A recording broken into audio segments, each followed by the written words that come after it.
সুধী দর্শক,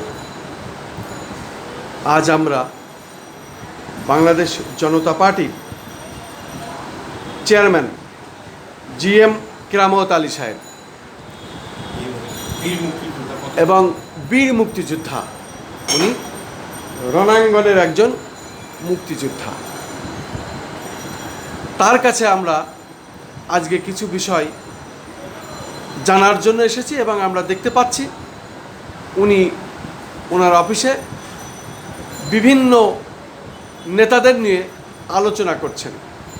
আপনার কাছে যেসব নেতৃবৃন্দ এসেছেন বাংলাদেশের বিভিন্ন জেলা থেকে, আপনারা কি আগামীতে রাজনীতিতে নির্বাচনে দাঁড়াতে চান, নাকি কোনো প্রক্রিয়ায় কারোর সাথে আপনারা সংযুক্ত হয়ে ঐক্য করতে চান?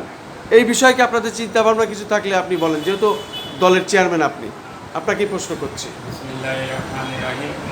আমরা আমাদের সমস্ত জেলা পর্যায়ে থানা পর্যায়ে কিছু কিছু নেতারা এখন আমাদের সাথে যোগাযোগ করছে এবং আসছে।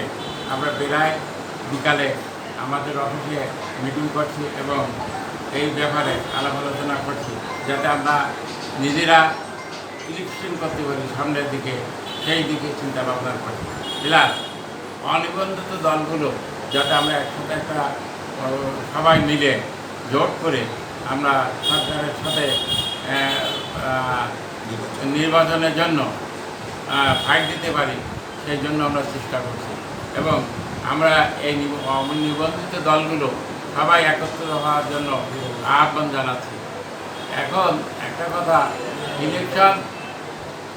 ইলেকশন আমাদের যেভাবে আমাদের হয় সেভাবে একটা সুস্থভাবে হচ্ছে না।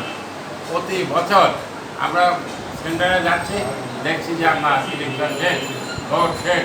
এটা কিসের গণতন্ত্র? কী হবে এই দেশে গণতন্ত্র? এখন যেভাবে গণতন্ত্র হচ্ছে, এটা আমরা যাতে না হয় সেই ব্যবস্থার জন্য আমরা এখন সমস্ত দলকে একত্রিত করার জন্য চেষ্টা করছি। ধন্যবাদ। শুধু দর্শক শুনলেন, সারা বাংলাদেশ থেকে নেতাকর্মীরা যোগাযোগ করছেন এবং ওনারা আগামীতে এটি ঐক্য করে নির্বাচনে কিভাবে গণতন্ত্র ফিরিয়ে আনা যায় সেই চেষ্টাটাই উনি করছেন এবং সেটাই উনি বললেন। সেই চেষ্টা তাদের অব্যাহত আছে, এটাই আমরা চেয়ারম্যান সাহেবের কাছ থেকে জানতে পারলাম। পাশে মহাসচিব সাহেব আছেন, উনিও একই সুরে কথা বলেছেন।